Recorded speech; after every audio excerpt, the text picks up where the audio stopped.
welcome in, everyone. Welcome in. Sorry, I'm running a little late. Had some technical difficulties, but I am here now.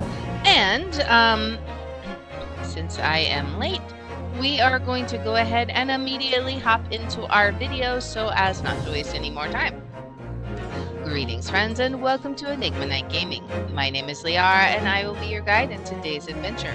Today, we are playing the Great Ace Attorney Chronicles, and in today's adventure, we've come full circle. We started our last episode polling the jury, and we're starting this episode polling the jury. Once again, they're all voting guilty, so we have to convince them once again that Mr. Natsumi is not in fact guilty. So, can we do it? Let's find out. Right. Let's continue. Continue onward.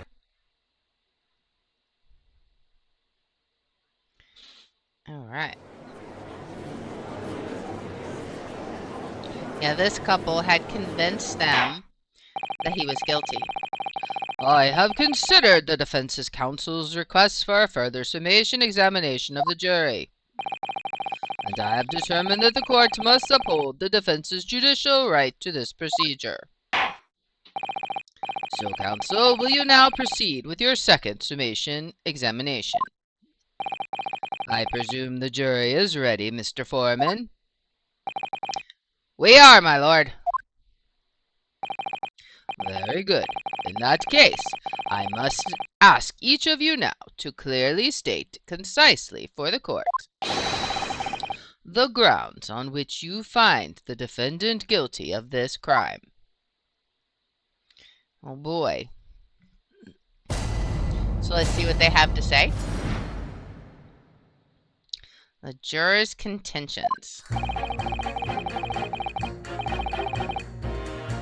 The accused left behind evidence at the scene, didn't he? Those 3 books of his.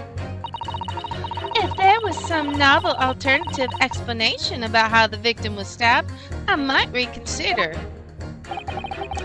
Even if the woman was throwing books, it can't be related to this crime if the window was closed, can it?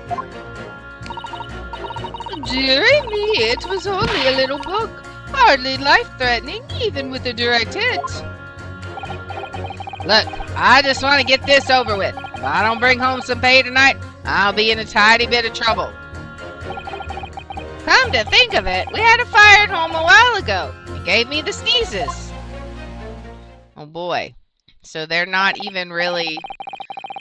yes, considerably more tangible arguments from all members of the jury this time around, it seems. I guess, if you say so. With one notable exception, of course. My learned student friend was unable to find fault in the previous witness testimony. So the court must accept the fact that it was indeed the accused seen fleeing from the scene. And moreover, no one else was even at the scene to commit the crime. Well, if the eyewitnesses are correct, it would seem as if the conclusion is somewhat set in stone. I fail to see how it can be argued any other way. That means, I'm afraid, that during this summation examination, it's essential that you establish some other tangible explanation for the facts. How? What would even constitute a tangible explanation here? Isn't it obvious?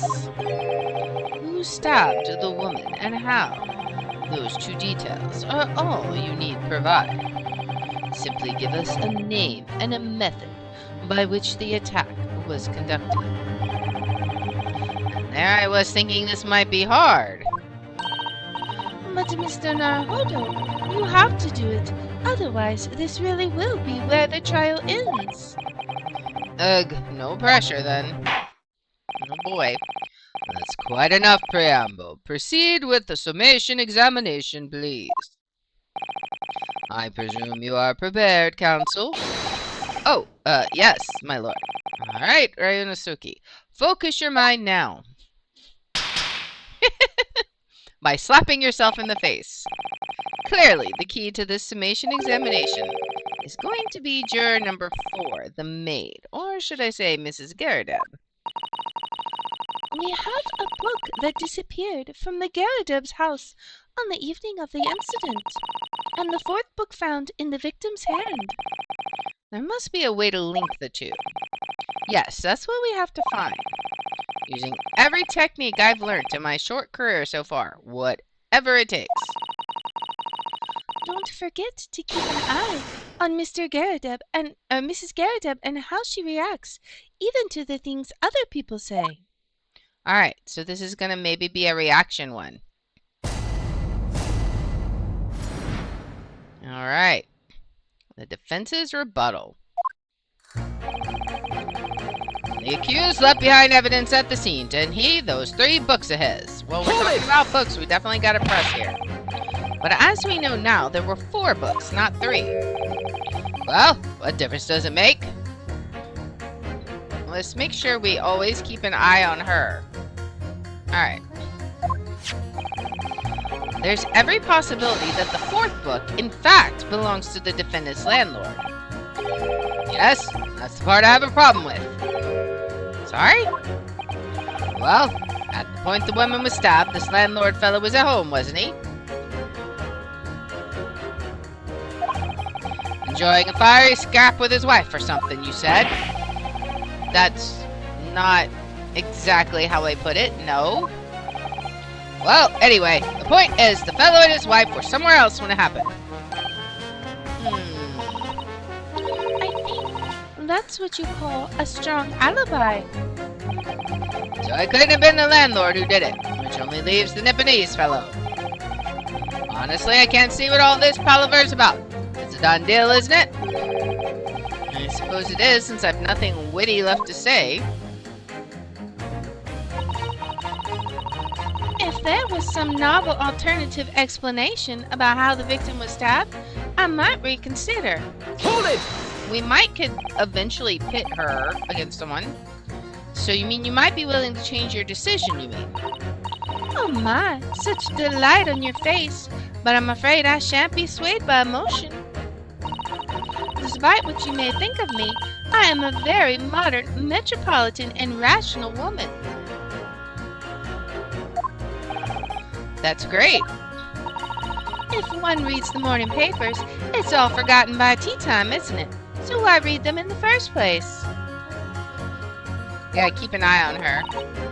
You see, modern, metropolitan, and rational thinking, wouldn't you say? And not at all extreme. As I see it, an overwhelmingly suspicious Japanese man has been implicated by overwhelmingly strong testimony. So despite 1 or 2 minor puzzlements, I do declare that the man is overwhelmingly guilty. Modern, metropolitan, and rational logic, wouldn't you say? Overwhelmingly. Oh boy. But us modern gals are always delighted to embrace new fads, you know. So I'd be only too happy to consider an exciting new theory if you could come up with one. I'd be happy to do that. Too. If only I could. Alright? Let's do our very best not to disappoint the modern and metropolitan young lady. Right. I'm glad you admitted rational there. Even if the woman was throwing books, it can't be related to this crime if the window was closed, can it? Hold it! But what about the possibility that the window was open? What about it? I mean, there's just no way it could have been. Are we sure? How can you be so sure? The prosecutor fellow over there said it, didn't he? Winters in London are no joke. You don't want to invite that sort of cold indoors. So no, that window wasn't open. Us Londoners like sitting by the fire and staying warm, you see. But you couldn't categorically state that the window wasn't open, could you? It just wasn't. They wouldn't have opened it. Well, then what's the point in even having windows, huh? Counsel, you will kindly refrain from childish bickering. Oh, sorry. somehow, I need to show there's an undeniable possibility that the window was open. Maybe we have something in our evidence, because this young man isn't going to budge otherwise. Dearie me, it was only a little book, hardly life-threatening, even with a direct hit. Hold it! But the little book was on fire at the time, was it not? With flames of love, I'll have you know. There's really no such thing as a loving incendiary bomb. Well, he brought it upon himself. It's playing with fire to betray a fiery love. Isn't it? Well, don't you agree? Any kind of betrayal is certainly a bad thing, yes. But I think the argument might have arisen out of your misunderstanding, Miss Garrett. Never you mind that. The point is, we were just having a jovial little dispute, nothing more. And I won't have any more of these suggestions that it was anything whatsoever to do with this crime. Right, well, we'll see about that. What about juror number 5? She keeps trying to hit him. He doesn't seem to be turning a hair at Mrs. Garredep's relentless onslaughts. It's almost as though he's used to it. What a gentle soul he is. Oh. Look, I just want to get this over with. If I don't bring home some pay tonight, I'll be in a tidy bit of trouble. Hold it! You just want to get this over with? How can you sit there and say something like that? A man's future is at stake here. Well, him and me both then, like I said before. What? I told you already, I'm a day laborer, aren't I? If I don't bring home some readies with me tonight, you'll find me floating face down in the Thames tomorrow morning. What? You heard me. My missus isn't one to mess about, you know. She can be fierce, believe you me. Is she gonna say anything? Another shining example of marital bliss, then. A situation like this cropped up the other day. It was, well, you know, it's funny, but I can't quite remember. Sorry? I was just too frightened, that's the thing. I must have blocked it out. Helpful. I wonder if Mr. Beatty will ever be dragged into the Thames by his scarf. Don't even go there, Mr. Sato. There must be some way to jog his memory about this. Okay, so we might have some evidence we need to present to him. Come to think of it, we had a fire home a while ago. It gave me the sneezes. Hold it! Does that have anything to do with your decision about the defendant's culpability in this case? Sorry? What's that? You'll have to speak up, lad. Okay, could you tell us more about that fire? It was last winter. My grandchildren baked me a lovely cake on my birthday. It had 75 candles on top, it did. What a sight to behold it was. You put candles on a cake. Was it some kind of devil worship? Of course not. It was an angel cake to celebrate my birthday, obviously. It seems that's a common custom here in Great Britain, Mr. Naruhodo. Anyway, I mustered all my puff to blow them out. Only I must have blown wrong somehow. The flames didn't go out, but candles went flying all over the room. The furniture caught and everything went up. The whole place was filled with smoke. I wonder if he's going to talk about lifting the window now. Definitely sounds like devil worship to me. And by the sneezes, I presume you mean a cold, but how did you catch a cold from a fire? What a fiasco it was! The grandchildren, bless them, threw water over me as they tried to put out the flames. And then, because the whole room had filled up with smoke, of course, we had to open all the windows to clear it. I knew it! I knew it! the windows. The biting winter air rushed over me like the devil dancing on my grave, it did. I caught a terrible cold from it. It put me in hospital for a while. I won't forget that birthday in a hurry. I knew it was devil worship all along. But something about this old man's story is playing in my mind for some reason. That's who we can pit against juror number 3. We need to demonstrate who, apart from Mr. Natsumi, could have attacked the young woman on the street, as well as how he or she could have done it. Yes, but once again, the jurors' statements are full of personal prejudice. A lot of them seem convinced they're right, even in the face of logical arguments to the contrary.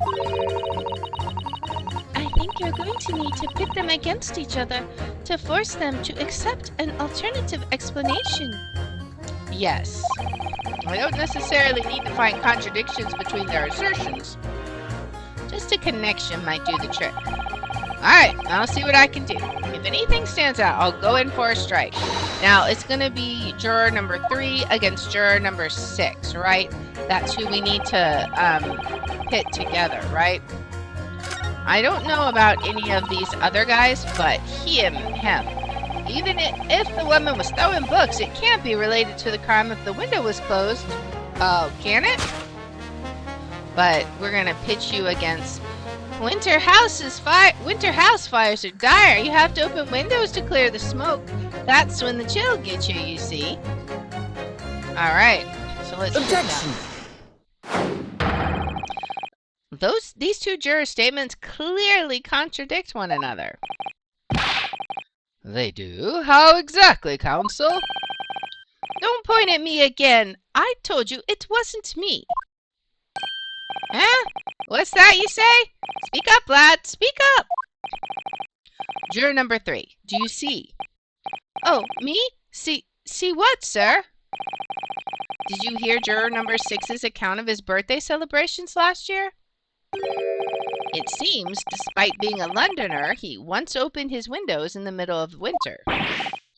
Well, yes, of course, because it was an emergency.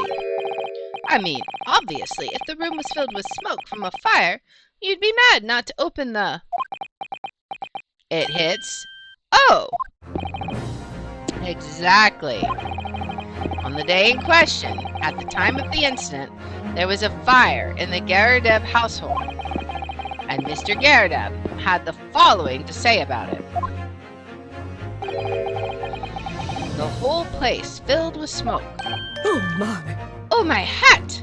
Oh, and she's, responding. She's getting nervous about it. Let's pursue this. Excuse me! Juror number 4. Do you have something to say about that? She's drinking all her tea. Mrs. Garadeb! Oh, dearie me! What is the meaning of this? How dare you imply that I'm hiding who I really am? It is imperative that you confirm something for the court. So please, it's time to drop the pretense now, once and for all. What is it? When the fire started in your house that day, did you or your husband open the window? Oh, I beg your pardon. What are you insinuating? The room would have been thick with smoke after the carpet and bookcase caught fire as they did. In a situation like that, it's inconceivable that you wouldn't have opened the window. And what if we did? Oh, all right then. Yes, you're right. My husband was frantically trying to open the window, which can't have been easy since I continued to give him a justly deserved book battering, even though your house was on fire. Oh, you never stop throwing until the anger subsides. It would be terribly bad for the nerves to do otherwise. Of course, I should have realized. That's a significant step forward, Mr. Naruhodo. You've managed to establish that the window was open. We simply must have that added to Mrs. Garadeb's formal statement. All right. Now you mention it, yes, the window was open at the time. I'd clean forgotten, but it's true.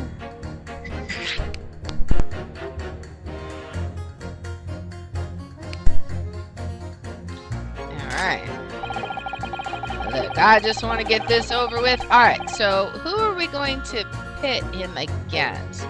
Or pit her against? So now that the window is open, do we pit... So the window was open when the Gyarados were arguing that day.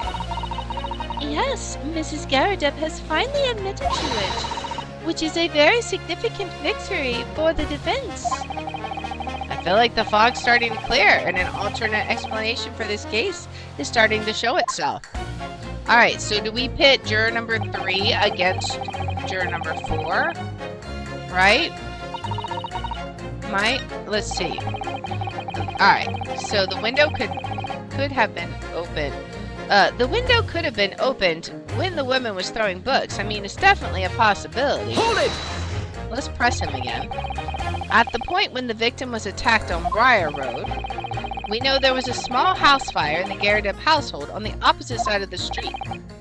Well, yes, it certainly seems that way. How did... Oh, I accidentally got here by accident. Alright, I clicked here by mistake. And on account of the smoke, I imagine they would have had the windows wide open in spite of the cold. Is she nervous about something?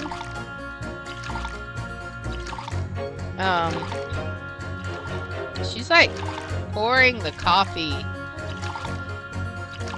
She didn't make a sound, but she's like pouring coffee like mad. Do we pursue this?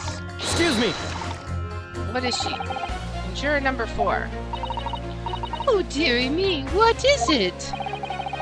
That last statement trouble you in some way, perhaps? The only thing troubling me is that little Japanese lodger with the funny mustache. After all, when a lodger moves in, it's rather like having a new member of the family arrive. It might be an idea to use the new member of the family's name then, instead of that little Japanese lodger. Well, the point is, it's very difficult to know what would make a good welcome gift for the man. A book? Or something nice to eat? Putting aside concerns about presents for the moment, could you maybe focus on the present concerns at hand? Alright. Now you mention it, yes, the window was open at the time. I'd clean forgotten it, but it's true. Okay, so let's press her this time and figure out who to hit against next time, right? The 4th book found at the scene of the crime shows very obvious signs of fire damage.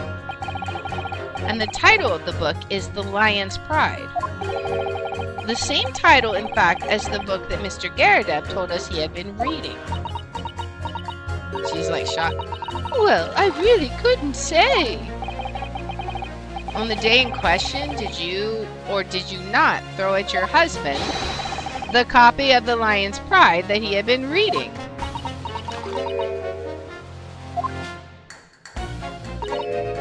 Oh, I did. It was the first thing I could lay my hands on, so I hurled it straight at him. And now you come to mention it, yes. I was rather enjoying reading it, you're right. Why did you not reveal this information to the court from the outset? Because I couldn't, you insolent little man. I didn't remember. At times like that, you pick up and throw whatever you can lay your hands on. As well you know. I really don't. I barely noticed I was throwing a book, much less the title of it. What does he have to say? Excuse me. What is it, juror number 5? Looks like he's been caught with his pants down. You know something? I've remembered what it was. The memory I had blocked out. Ah. I was listening to what this granny was saying. Brought it all flooding back. Who are you calling a granny, you cheeky devil? I'm Mrs. Garrideb, or the maid, I'll have you know. The man doesn't even flinch. Please tell me that's not because he's so used to being hit all the time. It was about 2 weeks ago now. I just got back home after work. I put my hand in my pocket for the wages I just earned that day, and I nearly died. There was a hole. Every last penny had dropped out. Oh dear, what a disaster. You haven't heard the half of it, boy. Oh? The wife was cutting up some chicken at the time. I could hardly get the words out, but I told her straight, I've lost a day's wages, love. Next thing I knew, the blade was whistling past my ear. Stuck into the wall next to me, it did, about an inch deep. No words, just terror. I could smell it then, you know, the god-awful stench of the Thames. I was sure I was going to end up face down in the muddy banks that night, I can tell you. Now, that's a real disaster, isn't it? I'll never use the word lightly again. Anyway, the point I'm trying to make is this. When women lose their rag, they'll throw anything at you. Knives, hatchets, hammers, you name it. Mr. Naruhodo, you mustn't think that all women are so short-tempered and unrefined. No, I wasn't thinking that. Throwing household objects at people is, well, it's so uncivilized. At least attack with honor, using a bow or the like. What? Attack? Who are you going to attack? Never mind. Anyway, this man's words could be rather significant, I think. Alright, we'll come back to the bow and arrow thing later if I dare. So do we pit him now against juror number 2 as an alternative theory? A woman in a rage will hurl almost anything at you. The kitchen knife really brought that home to me. So, do we pit her against her? There was some novel explanation. Okay, so let's pit them. Objection! Let's see what happens. Those two statements clearly have a deeply significant connection. Good grief! You mean they don't contradict each other? Explain, counsel, at once. Juror number 2, do you think perhaps that this could be one such novel alternative? Oh my, whatever do you mean? An alternative explanation as to how the victim was stabbed in the back. What are you talking about? We've demonstrated that the 4th book, The Lion's Pride, that was found at the scene of the crime, originated in Mr. Garrideb's room on the top floor of his house. Therefore, it's equally possible that some other object besides the book could have found its way from the Garrideb household to the street below. Eh? What's that now? After all, Mrs. Garrideb could have thrown any number of different objects at her husband. Isn't that right, juror number 4? What are you insinuating now, you little beanpole? I'm beginning to think that ever since the true origins of this book came to light, perhaps she had a feeling this might be what happened. Now you listen here, you Eastern Gala. As the foreman of this jury, I demand a straight answer. You give us this yarn about some other object making its way out of the house, but what? What was it? He's like, give me strength, please. I'm really taking a big gamble here.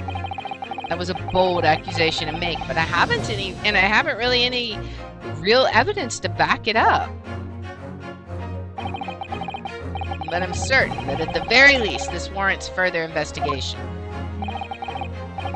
Alright, Mr. Foreman, I'll try to explain the defense's theory. The other object that found its way from the Garrideb household to the scene of the crime was, the jackknife, right? Take that!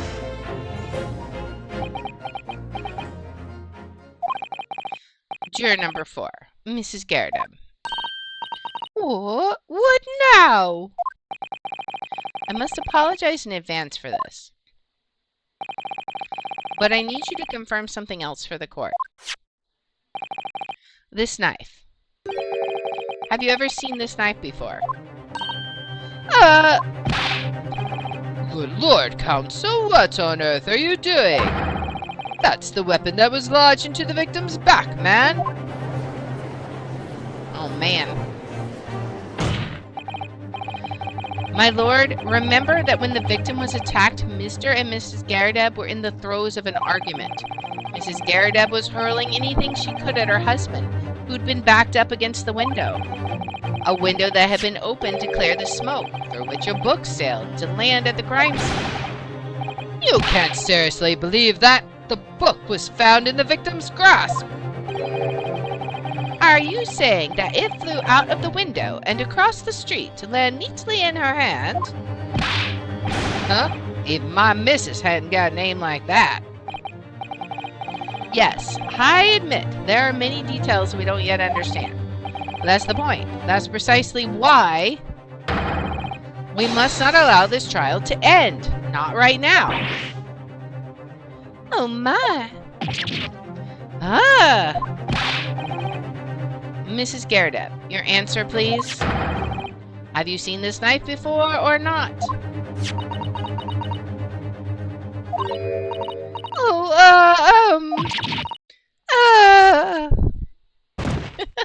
She passes out. Uh-oh. We're gonna have to call a recess because she's passed out. My lord. I wish to change my decision. I'm a woman of my word, after all. Thank you, madam. Yes, I agree. I certainly didn't see this coming, but... surprising. I just don't think it would be right for this trial to come to an end with so many unanswered questions. Mr. Foreman. I'd have to agree. Not that I think the granny did it, mind. Yes, you know what? I'm not quite happy about this at the moment either. Alright. All together now, ladies and gents. Alright. We got our four not guilties now. So we have swayed the jury back. We did it! Oh, congratulations, Mr. Naruto. So, as a result of the defense's summation examination, a number of jurors' leanings have changed. 2 jurors called guilty against 4 now calling innocent. Accordingly, the opinion of this court is divided. And this trial will continue. Oh boy, that's exciting. Did not see this one coming for sure. How wild. Oh boy. Let's see. What does he have to say? Now then, Lord Van Zieks, how does the prosecution wish to proceed? He wishes to pour his blood and then smash it against the lamp. This trial is rapidly descending into a farce. Oh boy, he needs his sustenance. Like a corked wine, the first few sips are bitter enough. Told you he was gonna throw into the lamp. But what follows is so repugnant. It's good for nothing save the gutter. If I may, Lord Van Zieks, the defense has just put forward a credible alternative explanation for what happened. Credible? Is that your considered opinion, Mr. Foreman? The defense's argument is a joke, to which I barely know how to respond. But let me start by insisting that you must all familiarize yourselves better with the relative positions of those places being discussed. What do you mean by that? What's his angle this time? It should already be more than apparent that between the crime scene and the Garadeb household runs a rather wide street, Briar Road. which means that the distance from the Garrideb's house to the scene is some, yes, 15 yards. Let me see. 15 yards. That's around 14 meters. 14 meters? Oh, that's a little farther than I'd imagine.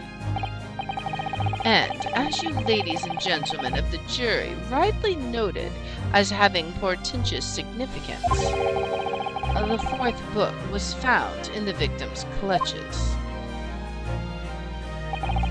In other words, the smoldering book, wantonly hurled by the lady of the house, traveled some 15 yards to land on the opposite side of the road, neatly between the collapsed victim's fingers and thumb. Is that your final conclusion, my learned and deluded friend? And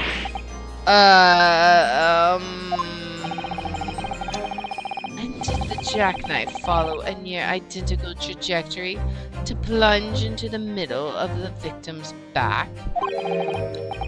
This fantasy is somewhat stretching the notion of having a bad day for the victim, I think.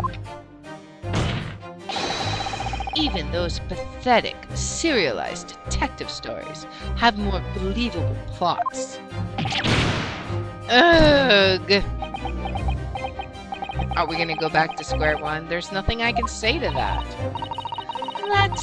That prosecutor loves the sound of his own voice.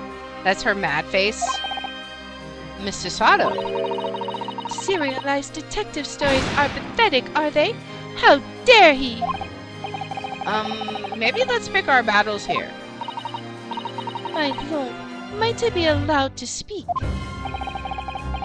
As judicial assistant, you may speak for the defense, yes. Go ahead.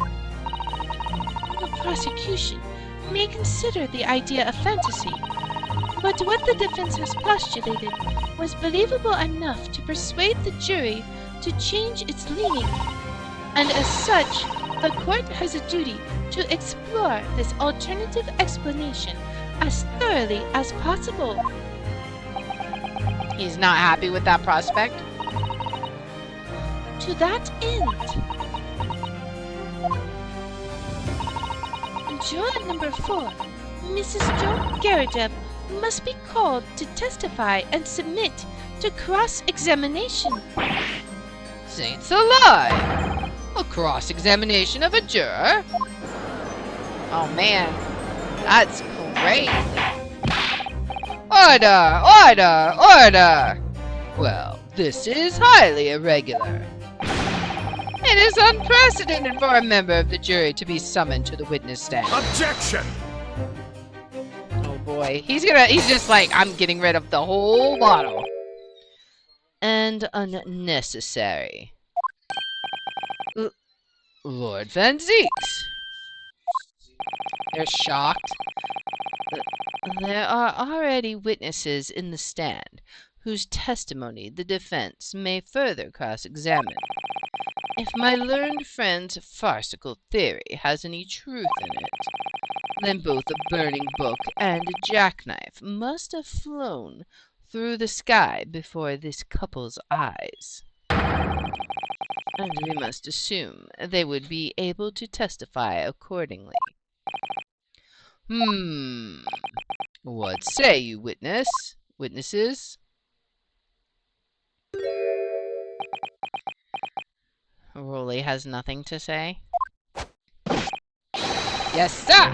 Constable Rolly Beatty reporting for duty, sir! Oh boy. Well. Good morning, officer. Sorry for dozing until now, sir! I haven't slept for a month on account of a villain who's appeared on my beat, sir! Really? Oh, they are so heroic, these London bobbies. Patricia, my darling, I've been neglecting you, but no more. Oh, Rolly, my hero, you make me swoon. Very well. I hereby reject the defense's request. Oh, And order the witnesses in the stand to testify again. state forthwith before the court any details pertaining to the defense's alternative explanation of events. So he mentioned a person he's been chasing down on his beat. Maybe that's the actual criminal. Yes, sir! Oh boy. Another witness testimony. Constable Beatty's report. This case has nothing to do with Mr. and Mrs. Garrett. Believe me, a London Bobby is good for his word. You see, sir, the windows on the top floor of the Garrett house are top-hinged casements. Obviously, if anything had been thrown out of the window, we would have seen it. I did leave the scene to go and fetch help, but my trusty Rolly was there to make sure nothing was disturbed. I did take my eyes off the crime scene for one moment, sir. Nothing strange to report on that front, sir. Okay. Well, this is quite startling. Top-hinged casement windows. That detail was not in the police report, Constable. Yes, sorry about that. I must have been a little drowsy. You cannot excuse your sins with drowsiness every time, Constable. No, sir! Sorry, but what exactly is a top-hinged casement window? And you cannot excuse your ignorance with such trite remarks, my learned friend. Of course, sorry? I found it, Mr. Naruhodo. Cast your mind back to the windows in Mr. and Mrs. Garridub's room. Alright, I'll try. So the window opens in order to allow air to circulate inside the house. But as it is a top-hinged casement window, it swings open along the upper edge, you see. I'm glad you've rectified your ignorance. A casement window's most prominent feature is its stay, a metal bar which prevents the window from being opened beyond a certain amount. It prevents it opening. This is all new to me. Absolutely correct, sir. In other words, if a book or knife were to have been thrown through the open window, it would have clattered against the pane and fallen straight down to the pavement below. No. You see the problem then. Good. Your education in windows is complete. There was never any possibility of either the book or the knife traveling 15 yards over the road. That is, unless the window pane had been shattered, something we've discounted already. That can't be. Did you see that, Rolly? That young Japanese man just collapsed in agony. Oh yes, my darling, I saw it. I saw how he crumpled before me. Oh, Rolly, you're so strong. How is this happening? I haven't even started the cross-examination yet, and already my argument's been destroyed. Counsel, if you could drag yourself upright again, the court awaits your cross-examination. He's like, I'll try. My lord. Oh, good. Another desperate situation. I mean, that is how we work best, so might as well. Alright, Constable Beatty's report. This case has nothing to do with Mr. and Mr. Garrett. Believe me, a London Bobby is good for his word. Hold it! How can you say that for certain? Very good question, sir. And the answer is this. It has the noble founding principles of the force written on it as a reminder to all us policemen of our sworn duty. He showed us that before, didn't he? Did he? I can't say I remember. To patrol the streets of London and uphold the peace of the common man is what the job's all about. And that is why I can stand here today beside my long-suffering wife and tell you a Bobby's good for his word. While rubbing my tired eyes admittedly. Sa! Oh, Rolly, you're so manly. Of course I am, my darling Patricia. Oh, Pat. Oh, Rolly. Oh, please. No, none of this is what I meant. I meant, how can you say for certain that this case has nothing to do with Mr. and Mrs. Garrida? Ah, I see, sir. You should have said so earlier, sir. Yes, well, so could you answer the question? That was a waste of time. Absolutely, sir. I will answer to the fullest of my ability, sir. There's a surprising reason why Mr. and Mr. Garrida's domestic dispute can't be related to this case. But before I get into that, sir, just one thing. Yes? I'd very much like you and all your countrymen to understand the great British institution of Scotland Yard. So I hope you'll take back some tales of London Bobbies and how we uphold our guiding principles. I wasn't planning on going back just yet. I only just arrived here.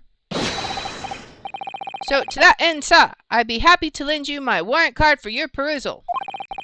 But I must warn you, you won't be able to get through it without shedding a few tears.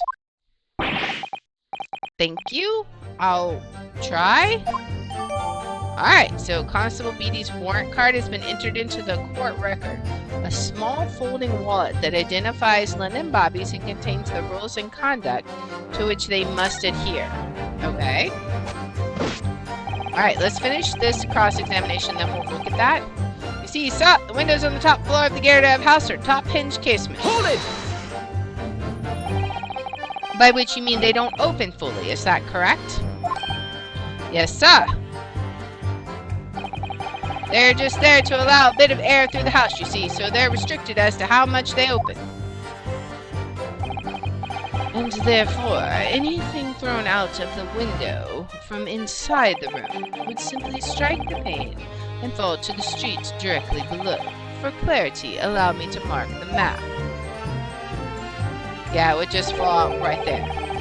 Here is the location where objects would have fallen. Yes, directly opposite the scene of the crime, on the other side of the rather wide road. Would it have been so hard for somebody to mention this top-hinge casement thing before? Well, I have another question for you, Constable. And what would that be, sir? How do you even know? Why would you have any idea what sort of windows Mr. and Mrs. Garrida's house is furnished with? Ah, well, sir, that's very simple. You see, I helped with the investigation yesterday. Excuse me? Excuse me! You have something to add, Mrs. Beatty? Sorry? You look, well, delighted. Is there some particular reason for that? Oh, I was just remembering, that's all. We really were so lucky. Lucky? What do you mean? Well, of course I feel terrible for the poor woman who was attacked. Don't misunderstand me, please. But we were just so lucky it didn't happen on Rolly's beat. It was so close, you see. Oh, I hadn't realized? Oh yes, that street by our road. That's the boundary between Rolly's beat and the next one. Isn't that right, my love? He's asleep now. Constable Beatty! Huh? Oh, yes, that's right. That's the reason I was helping out with the interviewing the occupants of the Garrida household yesterday. Their house is on my beat, you see, sir. That really was cutting it close then. Constable, I wonder if you could clarify something. If the Garrida household is on your beat, does that mean the pavement next to it is as well? Outside Mr. Garadab's house? Yes, ma'am.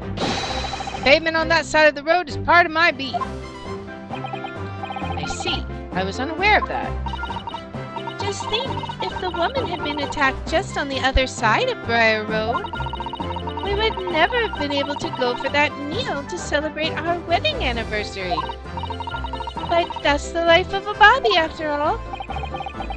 Extraordinary people are Bobbies, tirelessly working for the benefit of all Londoners. Do you know what I think? I think it was the good Lord's way of rewarding my Rolly for all his hard work. Don't you think so, darling? That must be it, Pat, my love. That must be it. I think perhaps we should make sure we have that information officially on record. Leave it to me, Mr. Naruhodo. I'll take care of it immediately. Alright. So we have that updated. The pavement where the victim was found lies just outside Constable Beatty's beat, the border of which runs down the middle of Briar Road. And now it's my turn, I think. Obviously, if anything had been thrown out of the window, we would have seen it. Hold it! But according to my notes here, the sun had gone down already and it was dark. Oh, but Rolly and I were strolling along, gazing at the night sky and looking for our lucky star. Sorry? The star that will guide us to eternal happiness. Can't it guide you to answer the question? If the flaming book had cut across the sky in front of us, it would have lit up like a shooting star. And if I'd seen a shooting star, I would have made a wish upon it. Let Rolly be an inspector, I would have said, 3 times at least. Of course, what with the smog and everything, we couldn't actually see any stars. In short, are you trying to say that neither a book nor a knife crossed the sky before you? Yes, sir, that is correct, sir. Sure as the night sky in London is starless, sir. It certainly seems like they're telling the truth. And then we saw the poor woman fall to the ground, so we ran straight over to help her. Okay. I did leave the scene to go and fetch help, but my trusty Rolly was there to make sure nothing was disturbed. Hold it! Yes, you said you went to a nearby police box to fetch another officer, is that right? That's right, yes. If it had been on Rolly's beat, I would have known exactly where I was going, of course. Don't feel bad, my love. You can't be expected to know the location of every police box on every beat. So Rolly told me the way, only I sort of got a little lost on the way. Patricia, my darling, that's why I love you. Your terrible sense of direction is bewitching to me. Oh, Pat. Oh, Rolly. Ugh. Oh, please, he said my line from before. So I suppose I was gone for about 15 minutes. But like I said, my Rolly was at the scene the whole time, making sure nothing was disturbed. Yeah, he was there at the scene, face down in the snow asleep. I was off duty at the time, of course, but a true Bobby is never really off duty, sir. I didn't take my eye off the crime scene for one moment, sir. Nothing strange to report on that front, sir. Yeah, you did. You already said you did. Nothing to report. That's correct, sir. I had my eyes wide open the entire time. Never looked away for a second. No one else approached the scene and nothing was removed from it. I can swear to that on the yard's honor, sir. Really? That seems a little strange. Beg your pardon, sir. Strange, sir. Seems altogether regular to me. The burnt copy of The Lion's Pride was originally in the Garadeb household. So the question remains, how did it find its way into the hand of the victim? Can you shed any light on that, seeing as you were at the crime of the scene the entire time? Did he move the body across the street so that it didn't, so that he could go to his anniversary dinner? Is that what we're seeing here? Could it be a different copy, sir? One that just happened to be burnt as well? Even if that were possible, why would the victim have been gripping a book like that in her hand? As we can see from this photographic print, she had a bag over her shoulder. Well, sir, that book was in the lady's hand from the moment we arrived at the scene. Is that so? There's something about this statement that's not sitting right with me. The two mysteries of how the knife ended up in her back and how that book ended up in her hand. There must be some common thread between them. Yeah, so I'm wondering if this whole thing is just like a big cover-up accident sort of thing. Can I ask you something, please, Mr. Lawyer, sir? Oh, yes, of course. What is it? You're doubting us, aren't you? I can tell. What? I wasn't really. I mean, what's she doing? Please, just because I'm a woman, it doesn't make my testimony any less valuable. You might just see me as the wife of a policeman, but I'm a woman of my word, I am. I really don't remember ever suggesting that I doubted you.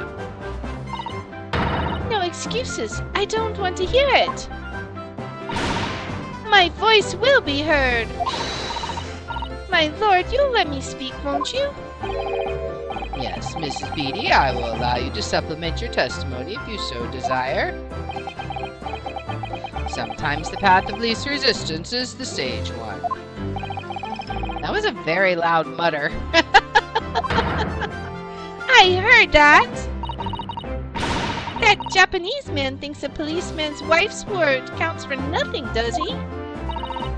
Well, watch out, sir. I might let you get away with something like that, but my Rolly won't. Duly noted, Mrs. Beatty. Please, I humbly ask you to continue. What could she possibly be about to say, I wonder? I know what I saw. My eyes never let me down. My sense of direction is a little off sometimes, though. Okay. Mrs. Beatty, nobody is questioning what you've told us. I saw it, I did. That evening, I saw it clearly. That little Easter man with the whiskers and the funny curved back slinking away from the scene. And I know what I didn't see as well. I didn't see any flaming books or knives flying through the sky. Oh, very clear. You also mentioned something about having a poor sense of direction. Oh, yes, well, that's a little embarrassing, really. I'm always ending up at the wrong place when I've made arrangements to meet Rolly. He gets ever so cross. Alright. Excuse me. Constable Beatty, is there a problem?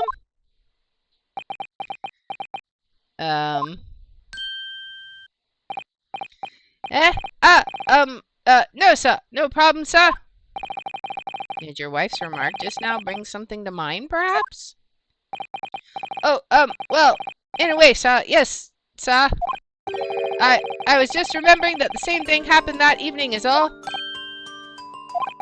You mean Mrs. Beatty lost her way on the night of the incident? Well, you see, I sent her off to find a police box in the next beat over from mine, but she was gone a fair bit longer than what I was expecting. I thought she'd be back inside 10 minutes, but my darling was gone a good 15. Oh, Rolly, you're such a tease. But the reason I was so long was because of the bouquet, silly. The bouquet? Sorry, what bouquet are you talking about? Oh, it was a present for our wedding anniversary. Rolly's so romantic. He saved up for it with farthings and halfpennies he found in the gutter while doing his rounds. Yes, how romantic. I I had forgotten all about it until just now. Had you, my darling? Oh, yes. But that was just between us. No talking about it to anyone else, darling. You have to promise. Really? Oh. What was that all about? Constable Beatty looked very obviously troubled during that exchange. I'm afraid I can't offer any useful insight to Mr. Naruto. But I'm quite sure of one thing. We have to ask Mrs. Beatty about the bouquet. Mrs. Beatty, the bouquet you just mentioned. I'd like you to add details about it to your testimony, please. Oh, really? Yes, I'd love to. He's like, What happened was I dropped my bouquet and ended up losing my way for a while. Hold it! You mean you dropped the bouquet at the scene of the crime? Yes, that's right. Oh, I was so upset. When we ran over and saw it was a woman with a knife in her back, I was so shocked I dropped the bouquet Rolly gave me. It was in a dark spot where the streetlights weren't casting any light, so I didn't notice at first. And then you went to the police box to report it to the policeman whose beat it was on. Yes, and I came back to the scene, together with the other constable, you see. That's when I spotted my bouquet again. But the funny thing was, when I went to pick it up, it was nowhere near the victim's body at all. In case you need reminding, Mrs. Beatty, the victim is not deceased. They did move the body. I was all flustered for a moment before I heard a voice calling me from the other side of the road. Your husband, presumably. That's right, silly me. I'd gone over to the wrong side of the street. Although I'm going to blame the bouquet this time. I can't think how it got there. I really can't. So the bouquet somehow moved from one side of Briar Road to the opposite. No, no, no, no. Somebody tampered with a crime scene. Curious indeed. Isn't it? But the worst of it is I forgot to pick the bouquet up again when we left the scene. That beautiful rose Rolly bought me with that change from the gutter he spent so long collecting. By bouquet, do you perhaps mean this, solitary rose? Oh, yes, that's it. That's the bouquet Rolly bought me for our anniversary, with old bits of change he found in the gutter.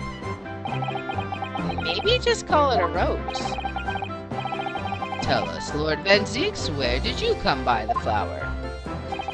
According to the report by the police officer in charge of the crime scene investigation, it was found on the edge of the pavement in front of the Garadub household.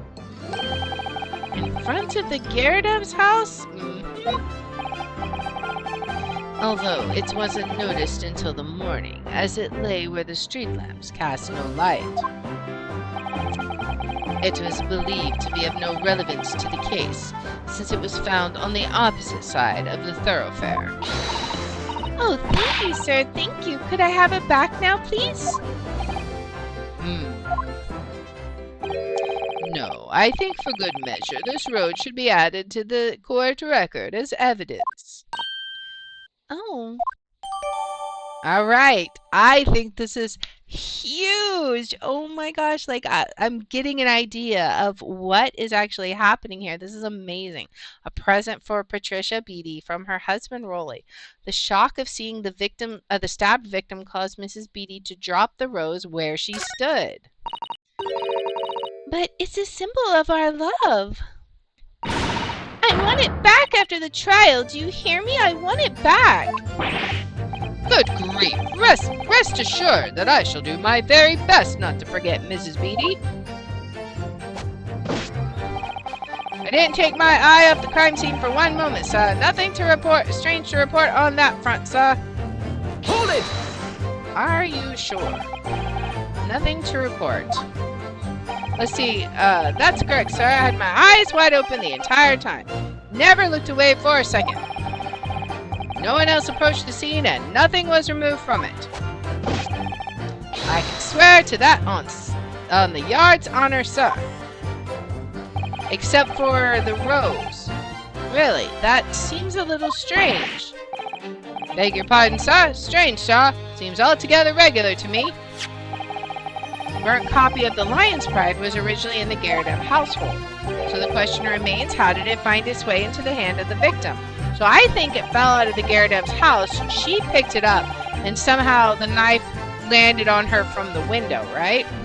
Can you shed any light on that, seeing as you were at the scene of the crime the entire time? Alright, are we going to get any new information with this? Could it be a different copy, sir? One that just happened to be burnt as well? Even if that were possible, why would the victim have been gripping a book like that in her hand? As we can see from this photographic print, she had a bag over her shoulder. Well, sir, that book was in the lady's hand from the moment we arrived at the scene. Is that so? There's something about that statement that's not sitting right. Exactly, it's a lie. I mean, well, it's a misdirection. Alright, there must be some common thread between them. Alright, what can we connect? Well, Mr. Naruhodo, what do you make of all this? Yes. The whole idea of an invisible attacker has been troubling me all along. But I believe I'm starting to get a picture of what really happened here now. The fourth book that had no business being at the scene of the crime made me sure that Mrs. Garrett was hiding something from us. But it's becoming increasingly clear that someone else has been hiding something from us as well.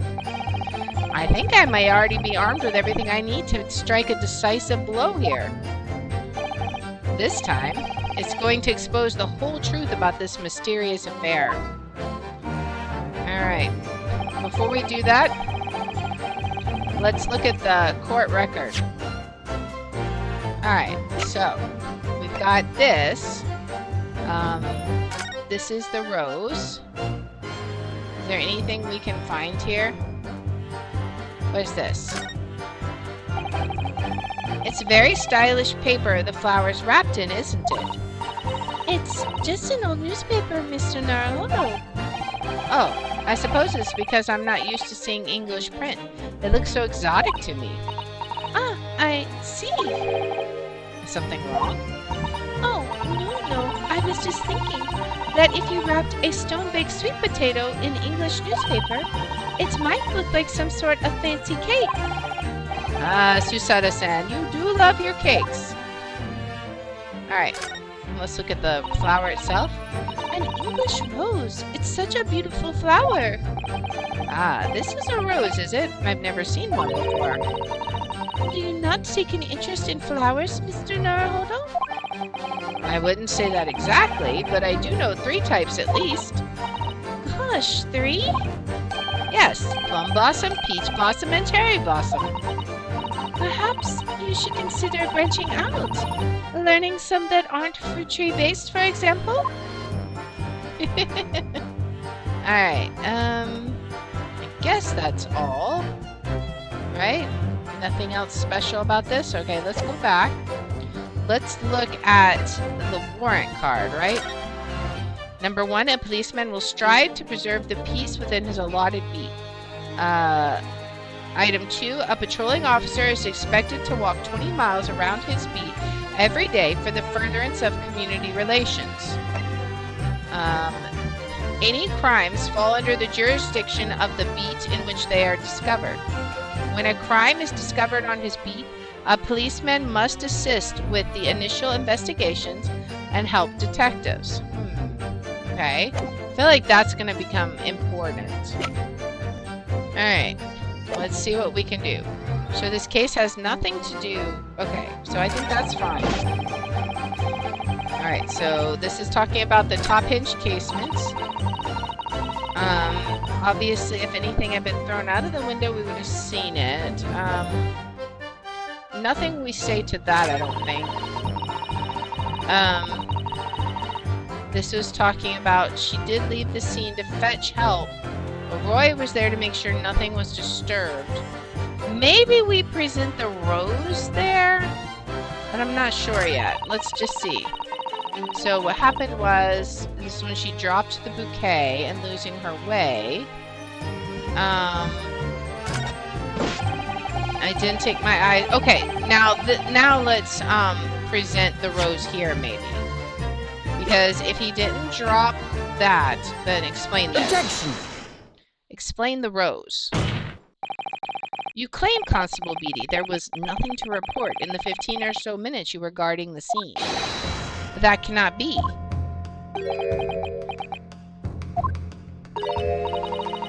What do you mean to say? In your testimony just now, Miss Beatty, you explained to the court that when you arrived back at the scene of the crime with the policeman assigned to that beat, the bouquet you had dropped at the victim's side was no longer anywhere nearby. Objection!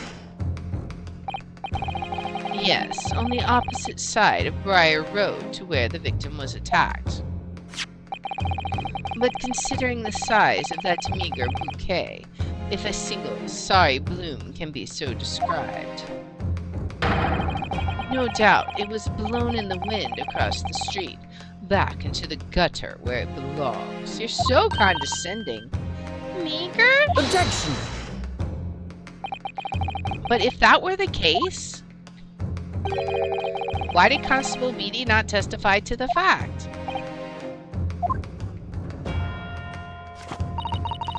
No one else approached the scene, and nothing was removed from it. Constable Beatty swore to that on Scotland Yard's honor. But the bouquet belonged to me. It has nothing to do with the case. That's why Rolly didn't mention it, I'm sure. No, because sadly, it's not only your bouquet we're talking about here. Oh man, this is getting intense. Alright.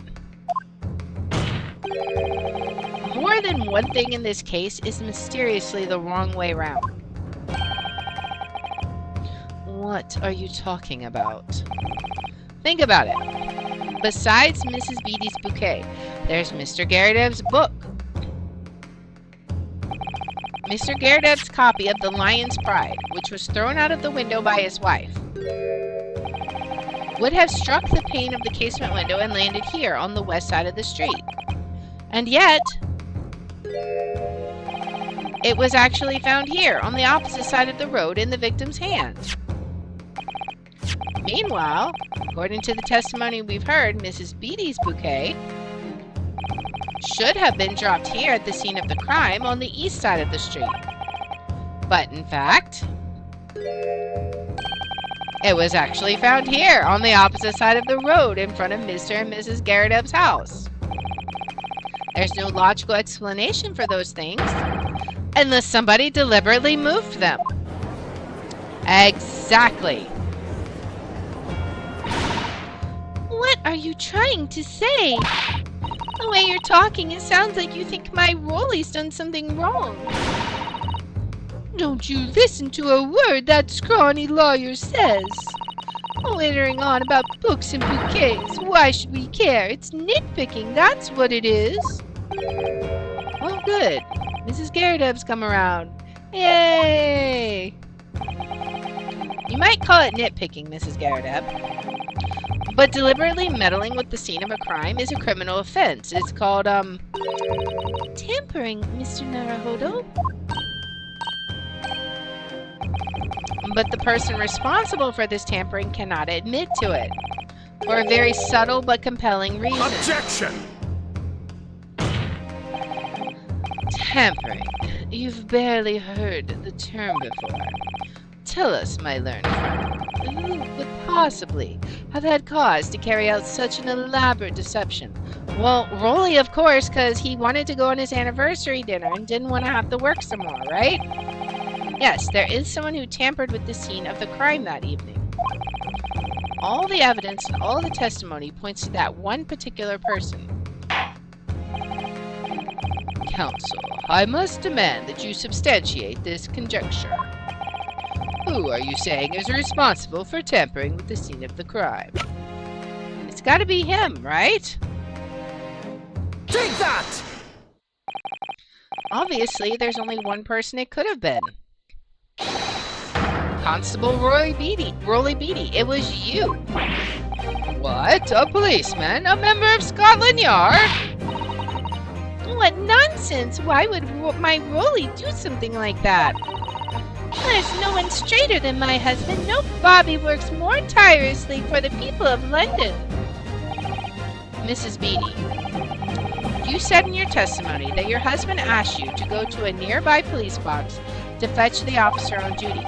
The 15 minutes that you were absent from the scene is the only opportunity anyone had to tamper with it. You're making it up. It's all nonsense. It's all lies.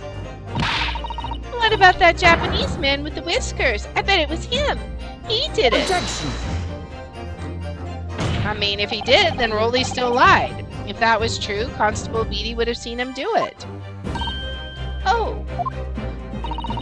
And forgive me for pointing it out, but when you dropped your bouquet, Mrs. Beatty, it was after the defendant had fled the scene. Oh, well... Objection! First, you make an accusations about the landlord and his wife, and now you incriminate a policeman as well. But your accusations lack one very important thing. What would that be? You claim the crime scene was tampered with. But there is only one reason anyone would commit such a reckless crime. To hide something. No, not necessarily. That's right, he's right. But my husband and I just happened to be there, that's all. So why would we have anything to hide? It doesn't make sense. You've offered no motive for this alleged tampering. And until you do, your accusations are nothing but empty threats. Are you ready for the knockout? You ready for a knockout, man? I'm ready. Constable Beatty had a very good reason for wanting to tamper with the scene of the crime. That's the key to this entire affair. Indeed it is. Mr. Naruhodo, have you managed to solve this mystery? I think I have. Counsel, you have made a very serious accusation against a London police officer. If you are mistaken, I'm sure I need not point out that your reputation as a lawyer will be irrevocably damaged. With that stark warning in mind, you will now explain to the court the motive for this alleged tampering. Yes, my lord. Alright, here we go. We saw it just a moment ago. Constable Beatty's motive for tampering with the crime of the scene was to hide where the victim fell.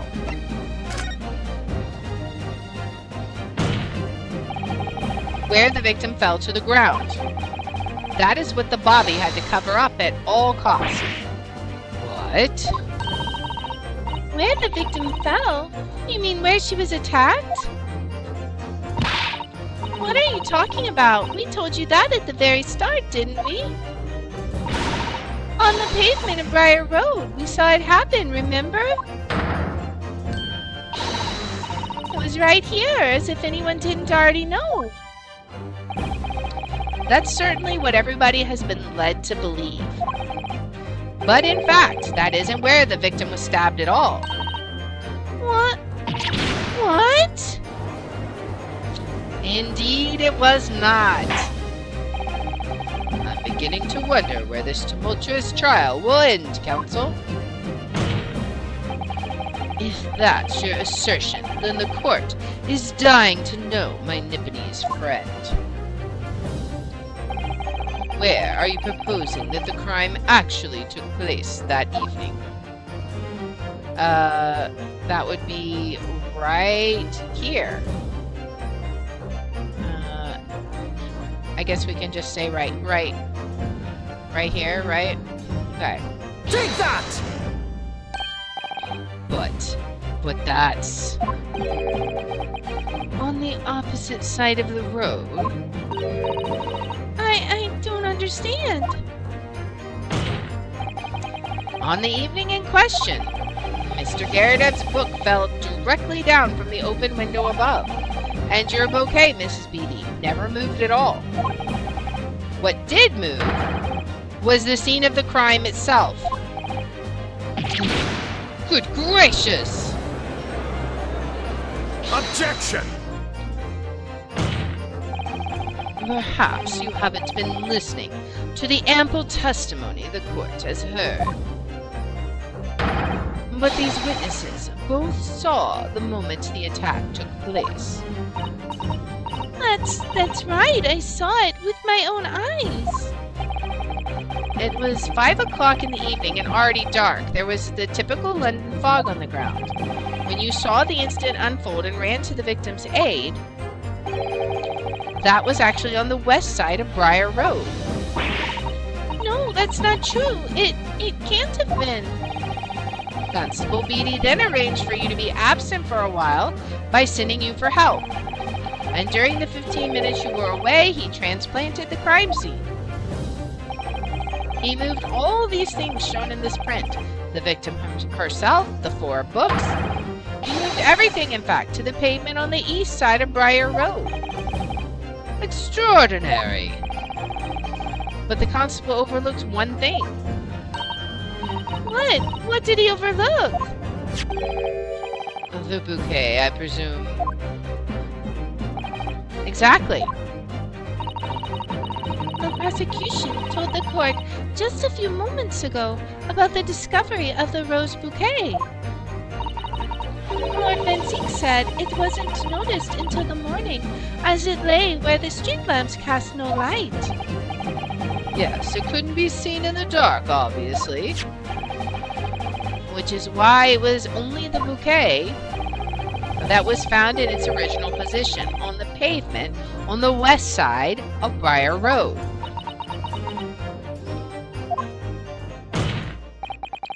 And that is the defense's theory about what really happened that evening. How do you respond? Constable Rowley BT? Is he going to confess?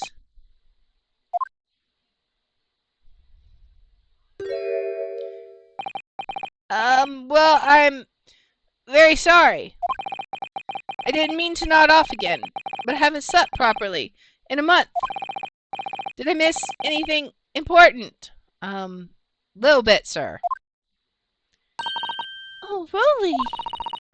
It isn't true, is it? What the lawyer said is all lies, isn't it? I know it is, 'cause you're the most upstanding, righteous man I know.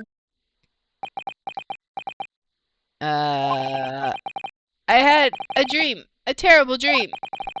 All the things I did that night. Everything. Come out. Everything. Exposed. I think that was a confession. Only, it seems... it wasn't a dream at all. Good golly! Oh boy. Order! Order! Order! What on earth is the meaning of all this? Oh, Rowley, why? Why would you do something like this? Moving a corpse is a criminal offense, isn't it? It's not a corpse. She's not dead. Wishing the victim dead should be one too. Constable, explain yourself. Why would you do this? As a respected member of Scotland Yard, your duty is to protect the good people of London town. I can't say, sir. What? I really am ever so sorry about all this. For damaging the Yard's reputation. For everything. Are we gonna have to present the reason? I have a possible explanation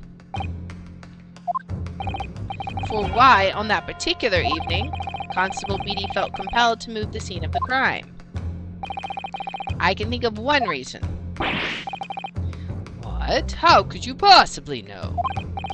A foreigner, presuming to understand the mind of a Scotland Yard policeman. Do Yet, Lord Van Zieks, it is this foreigner who has uncovered the startling truth of the matter thus far. I believe it would be beneficial to the court to hear this extraordinary young lawyer's theory. Everyone's starting to think we're actually good at our job now. Counsel for the defense, if you please. Yes, my lord. Now then, I think you'd better show us some evidence. At once, my lord. Alright. England, Japan, it makes no difference where you come from. Human emotions are the same. And I think I have a fairly good idea of the feelings behind this man's actions.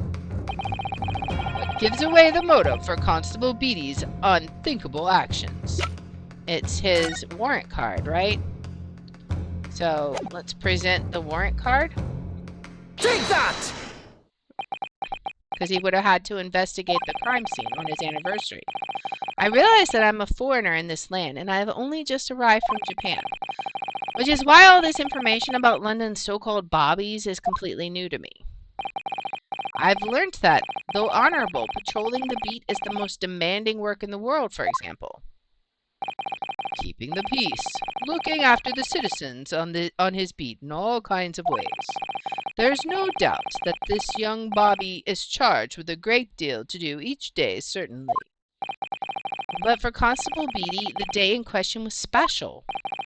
Special how? On account of this bouquet, my lord. Oh yes, it was our very first wedding anniversary. Constable Beatty had worked so hard to be able to afford this simple gift for his wife, and was so looking forward to taking her out for a celebratory meal. When he and Mrs. Beatty stumbled upon a crime along Briar Road. When he saw that shadowy figure through the fog collapse on the pavement ahead of him, what must have gone through the man's mind? But, sir, just on that particular day, I was looking forward to celebrating my wedding anniversary. Mrs. Beatty puts up with a lot being married to a bobby like me. I wanted to show my dear wife how much I care.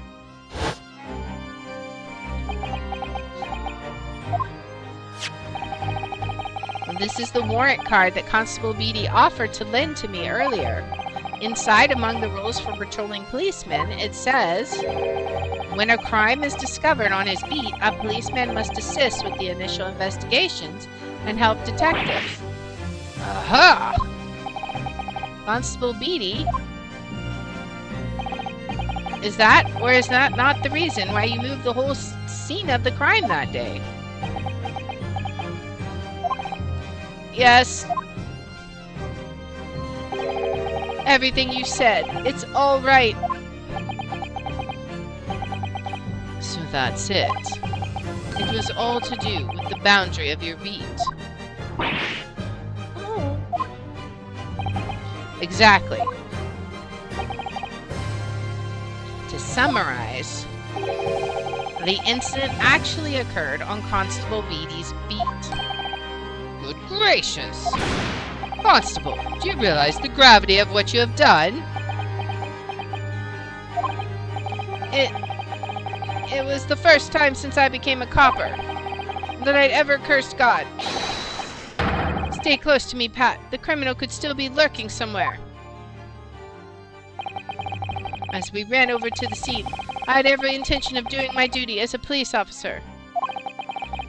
We've got to report to the station as quickly as possible. But then it dawned on me. I realized where we were, where the victim was lying, and what that meant for me. When a crime is discovered on his beat, a policeman must assist with the initial investigations and help detectives. Why here? Why did this have to happen here? And why tonight, of all nights? Why? Man.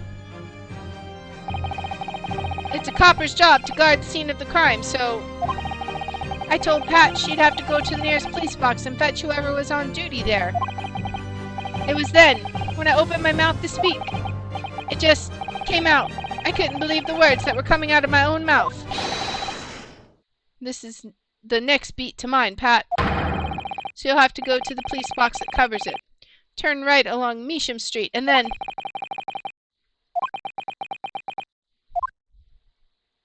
And then he can't say anything else. He is speechless. Boy. And he's just realizing his case is crumpling to dust. Not so ironclad now.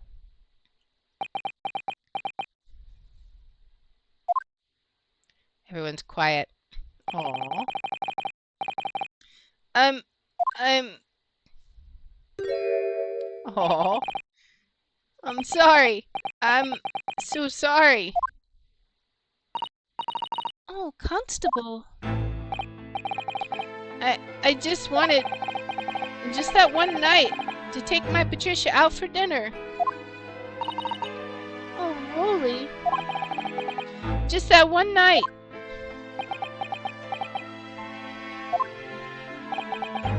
You knew that if the incident was on your beat, your evening of celebration would be ruined. And so you decided to move the entire crime scene outside your jurisdiction, just across the street to the east pavement of Briar Road, which falls under the neighboring beat's care.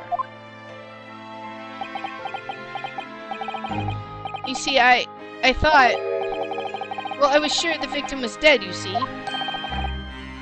I beg your pardon? Oh, of course he did.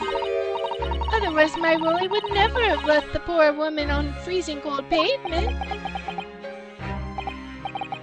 Ah, I see your meaning now. But God got me back from my sins, didn't he? That's why I missed the rose I bought for Pat. Oh no, Rolly, that was all my fault.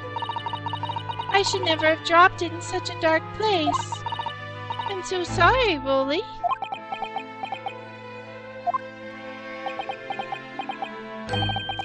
And can you tell us, Constable, how many books did you move from the one side of the road to the other in total? Oh, 4 it was. Yes, sir. Definitely 4. 3 of them dropped by Mr. Natsumi, and the 4th being the one that fell from the window upstairs in the Garadev household, of course. But what made you place that book in the victim's hand? When all the others were scattered haphazardly around, I mean. Oh, well, sir, that's because that's how I found it. How you found it? What do you mean? So yeah, she bent over to pick up the book and then the knife landed in her back, right? That's what I'm betting. When we first ran over to the scene, the victim was already holding the book. So when I moved everything, I made sure it was still in her hand. You're sure it was this book, The Lion's Pride, that the victim was holding? Oh, yes, sir. No doubt about it, sir. Interesting. Alright, the 4th book's information has been updated.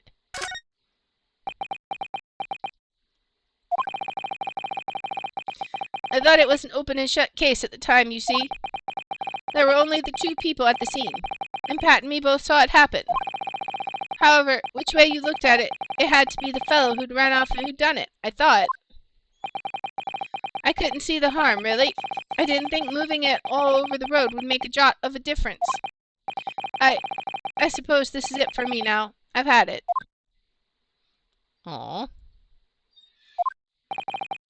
My lord. Yes, Lord Van Zeeks. I believe that concludes the cross-examination of the witnesses. Indeed. Indeed it does. Constable, you may withdraw. Yes, sir. Mr. Prosecutor, sir? What will become of my Rolly? What will happen to him? For now, you are free to go home. The police will contact you in due course. Please don't punish my husband. This was all my fault. It's because I'm always moaning at him for coming home late. Leave it now, Pat. Let's go home. I'm tired. All right then, my love. One last thing, Constable. Sir? Let this be a lesson to you. In a criminal investigation, every detail matters, however insignificant it may seem to you. Yes, sir.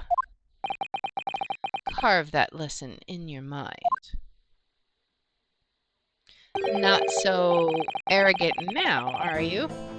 And never again make the mistake of tampering with the scene of a crime. Never again, sir. You mean to say... Leave now. This trial is not yet over. Sir! Alright. Well, quite a startling revelation, I must say, I agree. Whoever thought of a third party transplanting the entire scene of a crime like that? Indeed, my lord. Nevertheless, there are some immutable facts here. Principally, that the accused, Mr. Soseki Natsumi, is the only person who could possibly have committed this crime. Wrong! Objection! No, I disagree. Now that we know the true scene of the incident, there is someone else.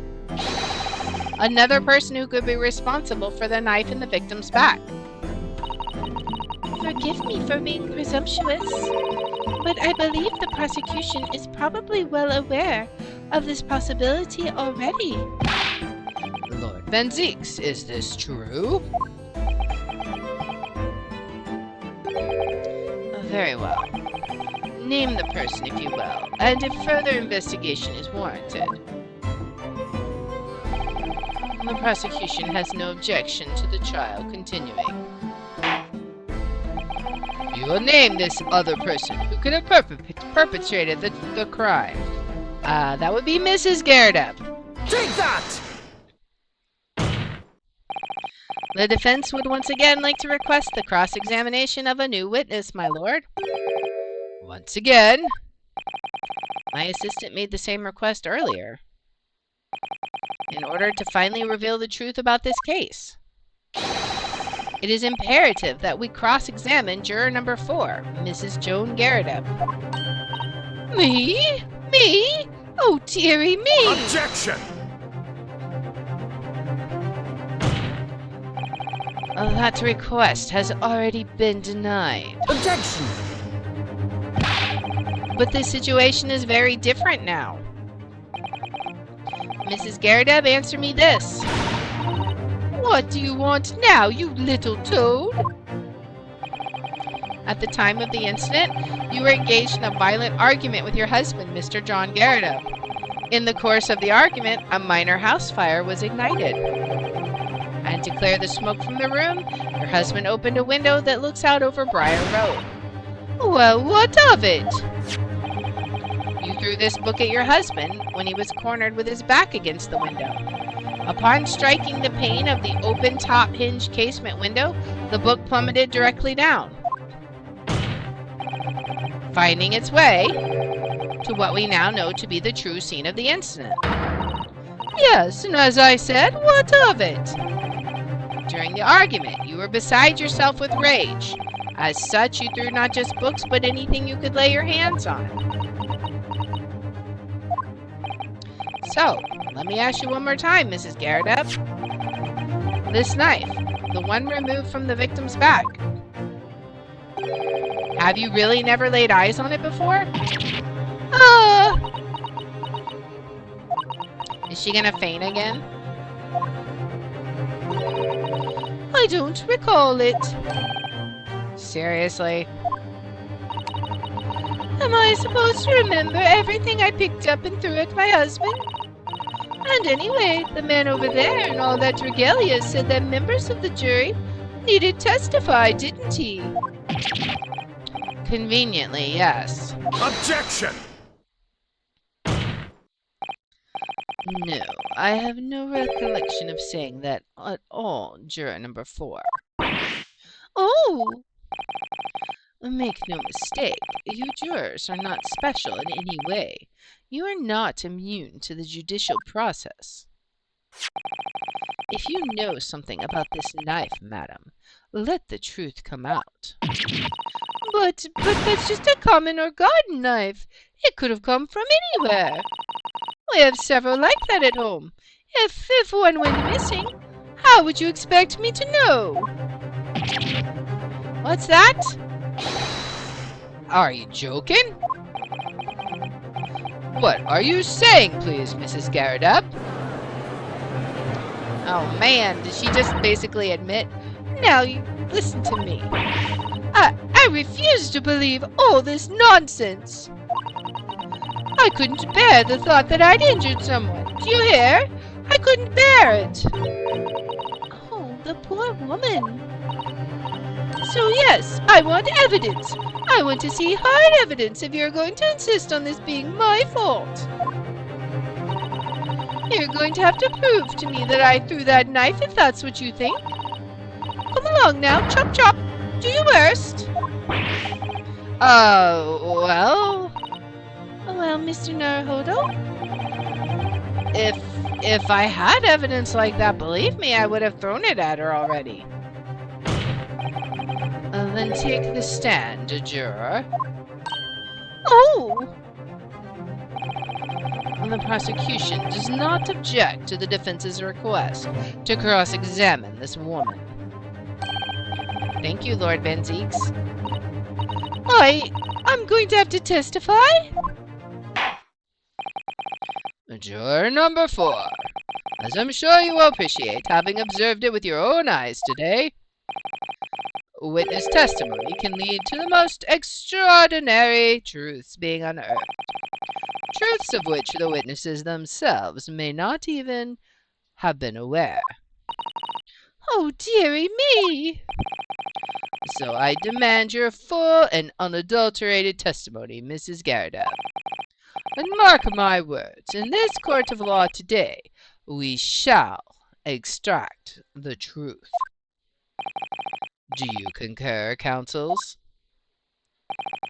Certainly, my lord. Oh, that's what I'm hoping for, my lord. Oh boy. It's gonna be wild. This is such a strange feeling. For the first time since arriving in this country, it actually feels real.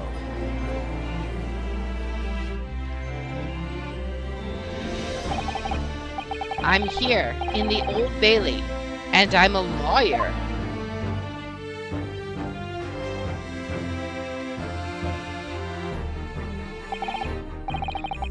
Witness, state your name and occupation. Oh, yes, my name is Joan Garrideb. And I'm, well, I'm a juror and such like. Sounds like even she doesn't know if she's a housewife or a maid. Or what anymore. The court has decided your testimony is required in order to clarify matters in this case. Do you understand, madam? Yes, my lord. You will tell the court everything that took place in your household on the evening in question. And I warn you, do not attempt to hide the truth. Oh, dearie me. Chin up, Joni. Nothing to worry about now. Mr. Garrideb's here. Oh, I didn't know you were here, John. Oh boy. Wasn't only you in the room that day, old thing, was it? Rather think I ought to testify as well, don't you? But what about your knee, dear? Don't you worry about that. Hardly notice it. I'm not the sort of chap to leave a comrade to face disciplinary action alone. Oh, John. I presume you are Mr. John Garrideb? Yes, sir. Former 2nd Lieutenant of the 3rd Regiment of the 4th Northumberland Fusiliers, sir. seen my fair share of action and now living the quiet life, as it were. A quiet life? Were you not engaged in incendiary battle with your spouse on the day in question? Well, yes. Quite. I believe this may represent a first in the proud history of the British court. Calling a juror to the witness stand is unprecedented. However, the court will hear your testimony now, juror number 4, and that of your husband. You will recount clearly and concisely the events in your home at the time of the incident in question. Sir, at once. Oh boy. And we're going to pause it here for what will undoubtedly be the exciting conclusion of this case. So if you like this kind of content, please make sure to like, subscribe, follow, share, all that good stuff. If you want to watch live, we're on Twitch at twitch.tv/thehour27. I have my schedule posted on the about and in the description. And if you want to see which games I'll be playing each day, I post them on twitter.com/thehour27. And I hope you'll join me in the next one. Until then, guys, bye. All right, I'm going to go ahead and save this. I think it just auto-saved, but that's fine. We're going to go ahead and give it a little save here. And I'm pretty sure we'll be wrapping this up in the next one. I can't imagine it lasting any longer than this. So I hope you guys had fun with that. I had a lot of fun. Let's see. The next stream is going to be tomorrow at 3 p.m. We're going to be getting back into Stray and The Room 2. So I hope you guys are looking forward to that. We'll see. I think we will raid. Let's see. Let's raid Misty. She's playing Hunt Showdown. I don't know what game that is, but anyways, we will go ahead and do that. And I will see you guys back here tomorrow at 3 p.m. Central Time for Stray. Come on, you got to watch the kitties. Don't you want to see what happens next with the cat? We are going to explore that. So I'll see you guys then. Bye.